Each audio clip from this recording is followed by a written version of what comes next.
Assalamualaikum warahmatullahi wabarakatuh. Hamdan wa syukran lillah amma ba'du.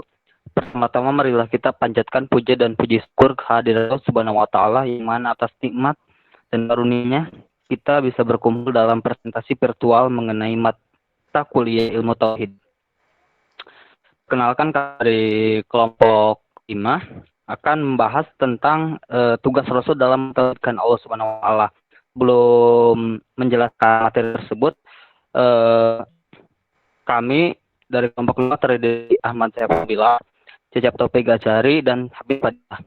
Selanjutnya akan dijelaskan materi pertama tentang pengertian tauhid oleh Cecep Taufik Gajari.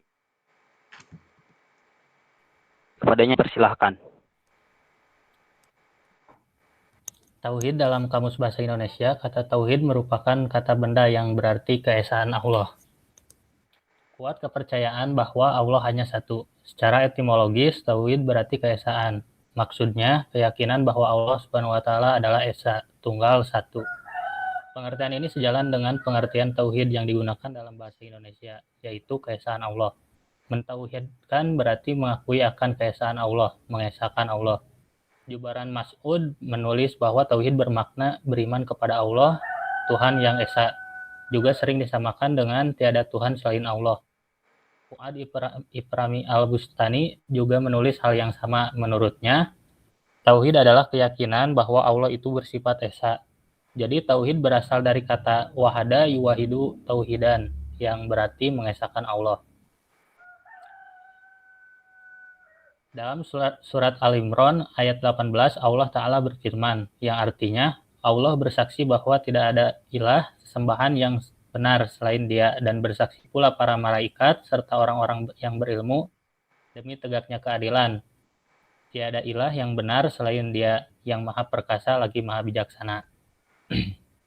Mengenal para Rasul. Menurut bahasa Arab, Rasul berasal dari kata irsal, yang artinya adalah memberikan arahan atau membimbing. Jadi Rasul merupakan seseorang yang diberikan wahyu oleh Allah Subhanahu wa taala, kemudian diperintahkan oleh Allah untuk menyampaikan wahyu yang telah diberikan kepada umat manusia. Inilah yang membedakan Rasul dengan Nabi, di mana Rasul itu mendapat wahyu dan disampaikan kepada umatnya, sedangkan Nabi itu mendapat wahyu hanya untuk dirinya sendiri. Mengingat tugas para Rasul sebagai pesuruh Allah untuk memberi petunjuk kepada segenap manusia dan untuk memperbaiki suatu kaum, maka para Rasul itu harus memiliki sifat-sifat wajib sebagai berikut. 1. Sidik, yang artinya benar. 2. Amanah, atau artinya bisa dipercaya. Yang ketiga, tabligh, atau berarti menyampaikan. Dan keempat, patonah, yang artinya cerdas atau pandai. Para rasul yang diutus kepada umat manusia merupakan perkara penting dan sangat dibutuhkan kaum muslimin, baik berkenaan dengan iman, tugas, keususan, dan kehidupan mereka agar dapat dijadikan suri tauladan bagi manusia.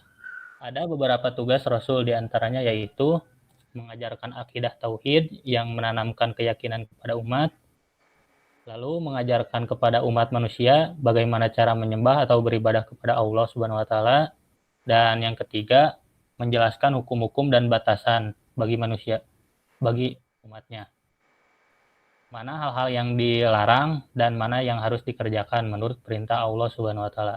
Dapat diambil intisarinya bahwa dasar dakwah dan inti risalah para rasul itu yaitu mengajak kepada tauhid, mengikhlaskan ibadahnya hanya kepada Allah dan menjauhi segala sesembahan selainnya. Dalam bertauhid, para rasul memiliki tugas-tugas tertentu yang dimana berlandaskan tujuannya yaitu mentauhidkan Allah. Tugas agung mereka ialah mengajak manusia beribadah kepada Allah dan meninggalkan sesembahan selainnya. Dakwah kepada tauhid dan beribadah hanya kepada Allah merupakan dasar dan jalan dakwah para rasul seluruhnya. Sebagaimana dikabarkan Allah dalam firman-Nya, walaqad ba'asna fi kulli ummati rasulan ani budullah wajatanibu taguta. yang artinya, dan sesungguhnya kami telah mengutus Rasul pada tiap-tiap umat untuk menyerukan, sembahlah Allah saja dan jauhilah tauhid itu. Selanjutnya akan dijelaskan oleh saya mengenai tauhid itu adalah menjadi inti dakwah para rasul. Jadi hal ini bukti dalam beberapa firman Allah dalam Al-Quran terkait dakwah yang dilakukan para rasul. Yang pertama, Allah Ta'ala berfirman tentang dakwah Nabi Nuh alaihissalam. Bismillahirrahmanirrahim. Laqad arsalna Nuhan ila qaumihi faqala ya qaumi ibudullaha ma lakum min ilahin ghairuh. Inni akhafu 'alaikum adzab yaumin 'adzim. Yang artinya, sesungguhnya kami telah mengutus Nuh kepada kaum yang berkata, wahai kaumku, sembahlah Allah, sekali-kali tak ada Tuhan bagimu selainnya. Sesungguhnya kalau kamu tidak menyembah Allah, aku takut kamu akan ditimpa azab hari yang besar, kiamat. Al-A'raf ayat 59. Kemudian juga Allah Ta'ala berfirman tentang dakwah Nabi Ibrahim alaihissalam. Bismillahirrahmanirrahim. Wa Ibrahim idh qala liqaumihi ibudullaha wattaqu dzalik khairul lakum in kuntum ta'lamun. Artinya, dan ingatlah Ibrahim ketika berkata kepada kaum, sembahlah olehmu Allah dan takutlah kepadanya. Yang demikian itu adalah lebih baik bagimu jika kamu mengetahui. Allah juga berfirman tentang dakwah Nabi Hud alaihissalam yang artinya, dan kepada kaum Ad kami utus saudara mereka Hud.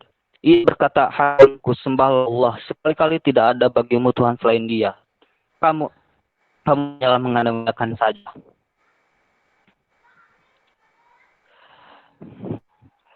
Kemudian Allah juga berfirman tentang dakwah Nabi Soleh alaihissalam. Bismillahirrahmanirrahim.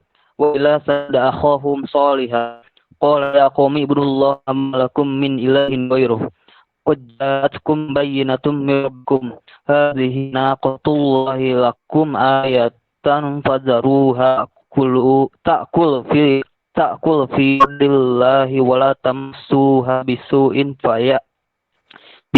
fayakhudzakum adzabun alim. Yang artinya, dan kami mengutus kepada kaum Samud saudara mereka Saleh. Ia berkata, kaumku, sembah Allah, sekali-kali tidak ada Tuhan bagimu selainnya. Sesungguhnya telah datang bukti yang nyata kepadamu dari Tuhanmu. Unta betina Allah ini menjadi tanda bagimu. Maka biarkan dia makan di bumi Allah. Dan janganlah kamu mengganggunya dengan gangguan apapun. Yang karenanya kamu akan ditimpa siksaan yang pedih. Al-A'raf ayat 73. Next. Allah Ta'ala berfirman juga tentang dakwah Nabi Syu'aib alaihissalam. Yang artinya, kami telah mengutus kepada penduduk Madian, saudara mereka Syu'aib. Dia berkata, hai kaumku, sembahlah Allah, sekali-kali tidak ada Tuhan bagimu selainnya. Sesungguhnya telah datang kepadamu bukti yang nyata dari Tuhanmu.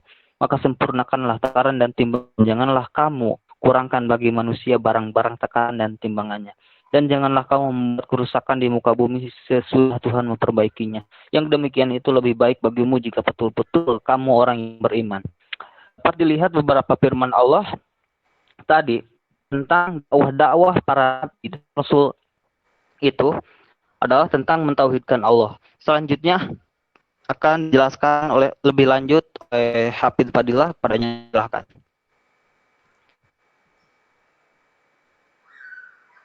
Baik, selanjutnya ada Allah Ta'ala berfirman tentang dakwah Nabi Isa alaihi salam. Bismillahirrahmanirrahim. Laqad kafarul ladzina qalu innallaha huwal masyihu ibnu Maryam wa qala al-masyihu ya bani Israil la'budullaha rabbi wa rabbakum innahu may yashrik billahi faqad harramallahu alaihi al-jannata wa ma wahun naru wa ma lizzalimina min ansori. Yang artinya sesungguhnya telah kafirlah orang-orang yang berkata, sesungguhnya Allah ialah Al-Masih putra Maryam. Padahal Al-Masih sendiri berkata, hai Bani Israel, sembahlah Allah Tuhanku dan Tuhanmu. Sesungguhnya orang yang mempersekutukan sesuatu dengan Allah, maka pasti Allah mengharamkannya kepadanya surga, dan tempatnya ialah neraka.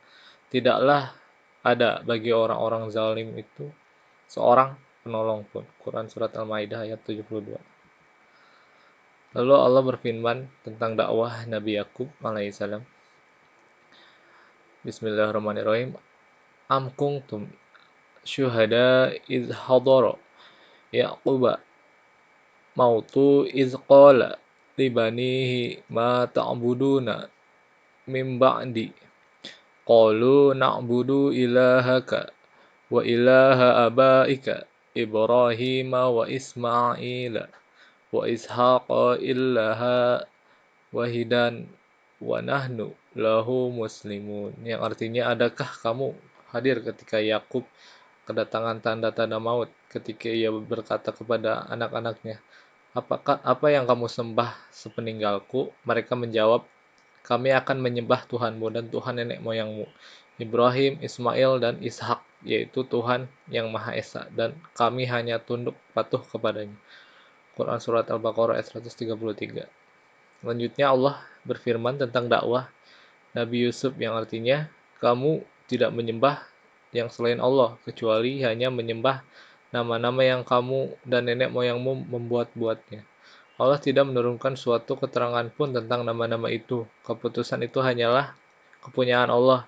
Dia telah memerintahkan agar kamu tidak menyembah selain Dia. Itulah agama yang lurus. Tetapi kebanyakan manusia tidak mengetahui.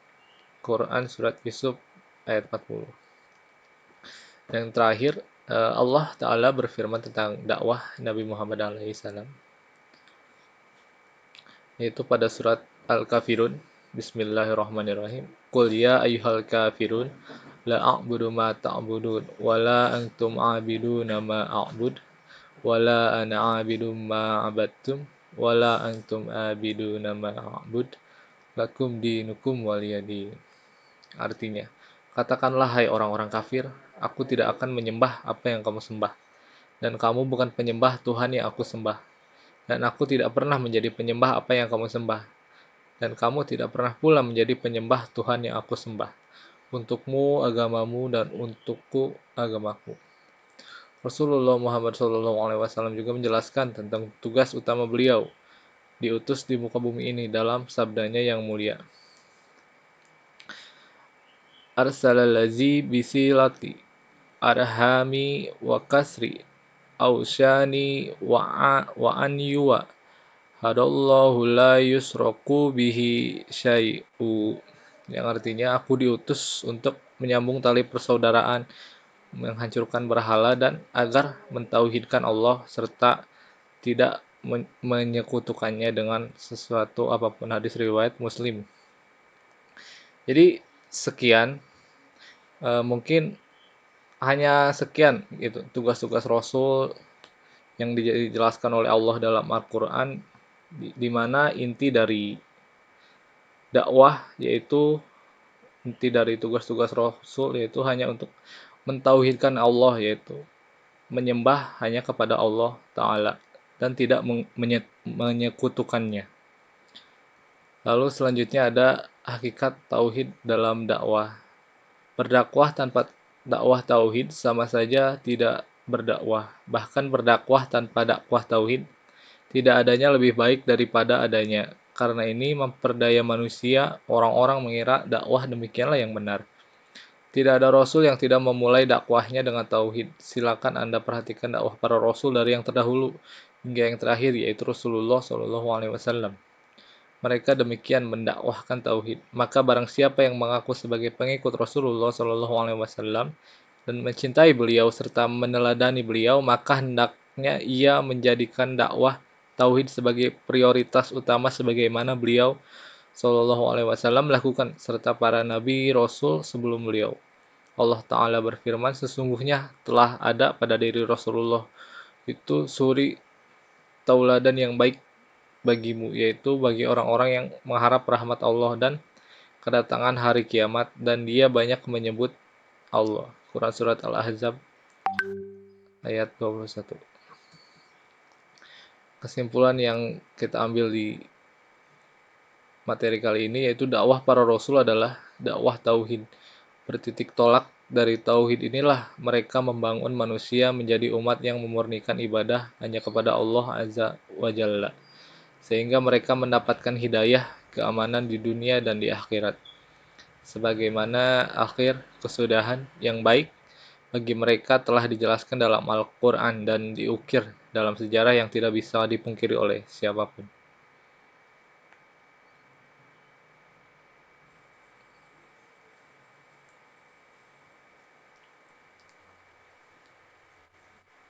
Kembali lagi ke Ariel. Oke. Terima kasih. Sekian pemaparan presentasi dari kelompok kami mengenai tugas Rasul tauhidkan Allah. Mohon maaf bila punya kesalahan serta kekurangannya. Selanjutnya nanti ada sesi tanya jawab yang akan kita bahas dalam grup WhatsApp. Terima kasih. Wassalamualaikum warahmatullahi wabarakatuh.